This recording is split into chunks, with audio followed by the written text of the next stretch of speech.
안녕하세요. 책에서 답을 찾아보는 북카운셀러 책카페입니다. 여러분은 행복하십니까?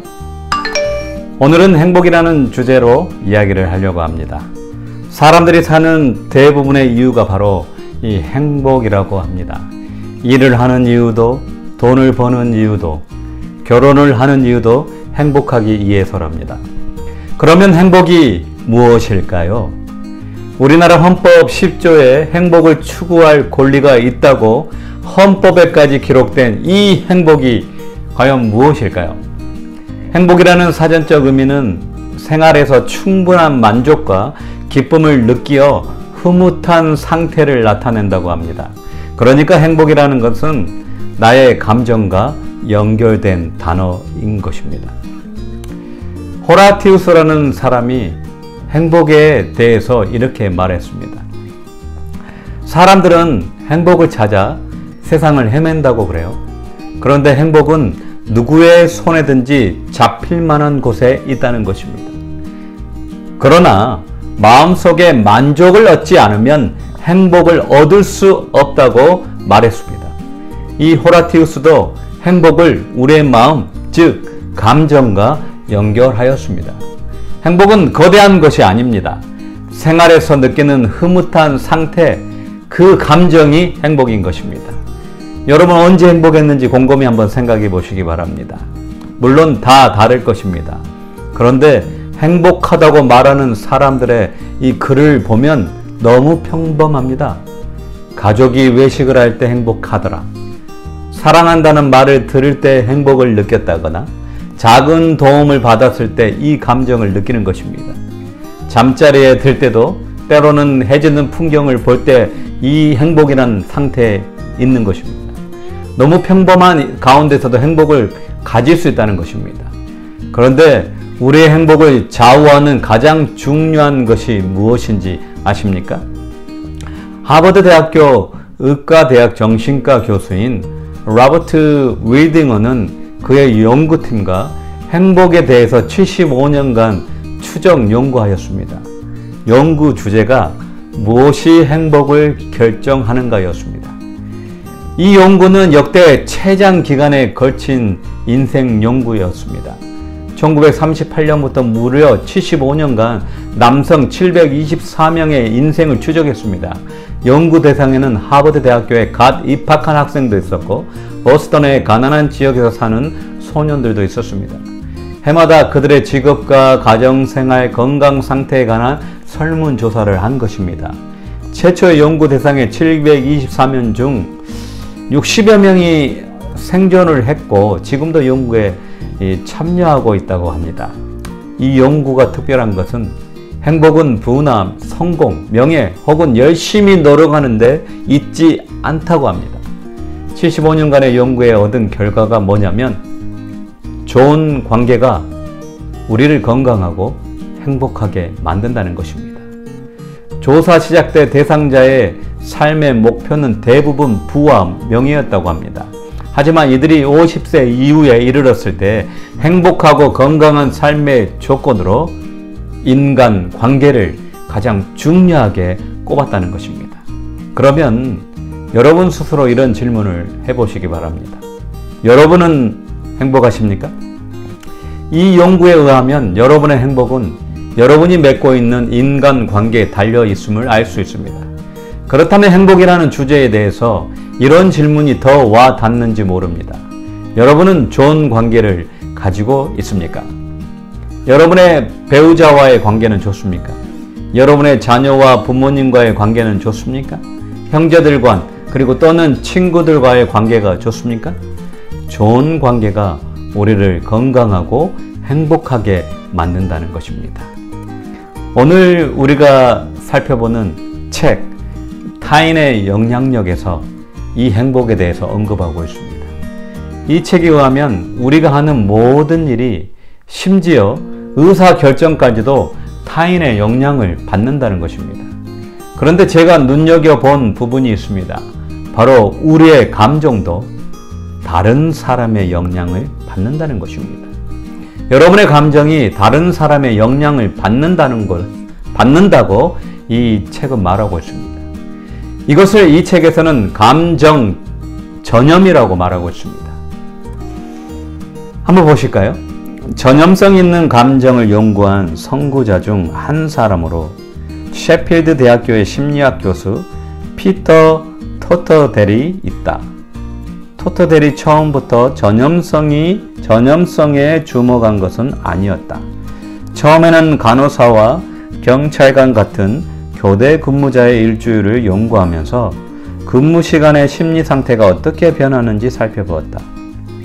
그러던 어느 날 근무자들의 기분이 서로 비슷한 주기로 변화하여 마치 한 사람처럼 감정의 기복이 일어나는 양상을 발견했다. 그 뒤 토티델은 회계사와 경비원, 교사, 생산 라인 근로자, 고객 서비스 직원과 크리켓 프로 선수에게도 똑같은 양상을 관찰했다. 우와!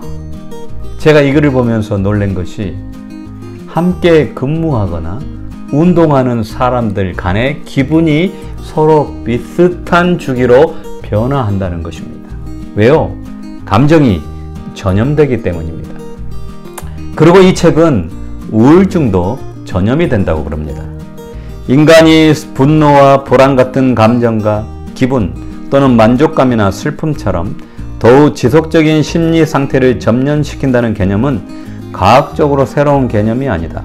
예를 들어 가벼운 우울증에 걸린 사람과 한 공간에서 지내면 함께 사는 기간이 길수록 점점 더 우울해질 위험이 커지는데 그 사람의 부정적인 분위기를 감지하기 때문이다. 뭐라고 말하고 있어요? 우울증에 걸린 사람과 함께 지내면 우울해질 수 있다는 것입니다. 와, 신기하잖아요. 그러니까 여러분이 접촉하는 사람 중에 우울증에 걸린 사람이 있고 그 사람과 한 공간에 지내면 그리고 그 기간이 길수록 우울해질 수 있다는 것입니다. 그 부정적인 분위기가 감지되기 때문입니다. 그러면 이렇게 생각해 보세요. 요즘 우울하다면, 다른 특별한 이유가 없이 우울하다면 여러분이 한 공간에서 함께 지내는 사람 중에 우울한 사람이 있는지 살펴보는 것입니다. 이 타인의 영향력이라는 이 내용과 하버드 대학교에서 연구한 내용이 일맥상통하는 것입니다. 그리고 제가 오늘 주제와 맞춰 행복해지는 비결 중 하나를 이 문장에서 찾아보았습니다. 한번 보시겠습니다. 감정 전염은 모든 사회적 상호작용에서 자연스럽게 나타나는 특징으로 보인다. 2008년 사회학자 니콜리스 크리스테키스 그리고 제임스 파울러는 매사추세츠주 프레이밍햄에 사는 친구와 친척, 이웃과 직장 동료 수천 명의 사회적 관계망을 조사했다. 이곳 주민들은 1948년 이래 역학자들이 다세대 심장 연구의 일환으로 추적 조사해온 사람들이기도 했다. 연구 결과에 따르면 중요합니다. 여기가 행복한 사람들이 모여서 친구가 될 가능성이 높았을 뿐 아니라 행복한 사람들과 좋은 관계를 맺을수록 행복해질 가능성도 높은 것으로 나타났다. 크리스테키스는 이렇게 설명했다. 사람들은 대부분 친구가 많은 사람이 당연히 행복하다고 여기겠지만 정말로 중요한 것은 친구들이 행복한지 여부이다. 아, 너무 멋진 말 아니야? 정말로 중요한 것은 친구가 많은 게 중요한 게 아니고 친구들이 행복한지 여부라는 것입니다. 여기서 행복해지는 비결이 나오고 있습니다. 친구들이 많아서 행복해지는 게 결코 아니라는 것입니다.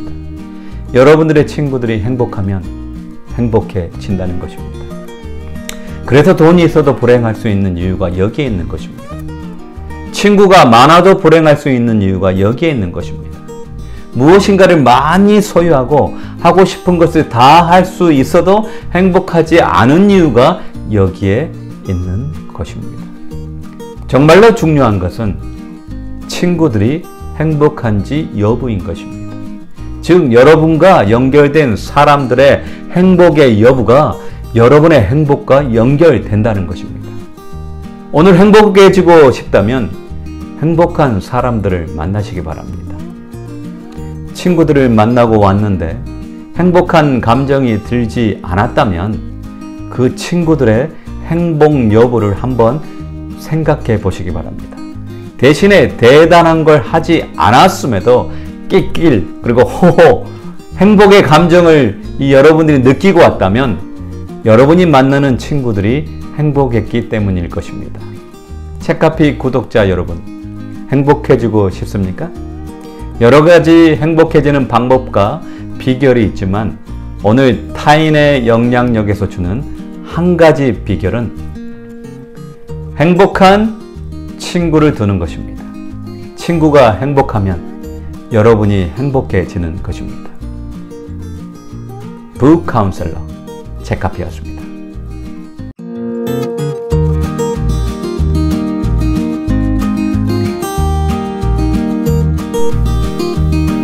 책에서 답을 찾아보는 북 카운셀러 책카피.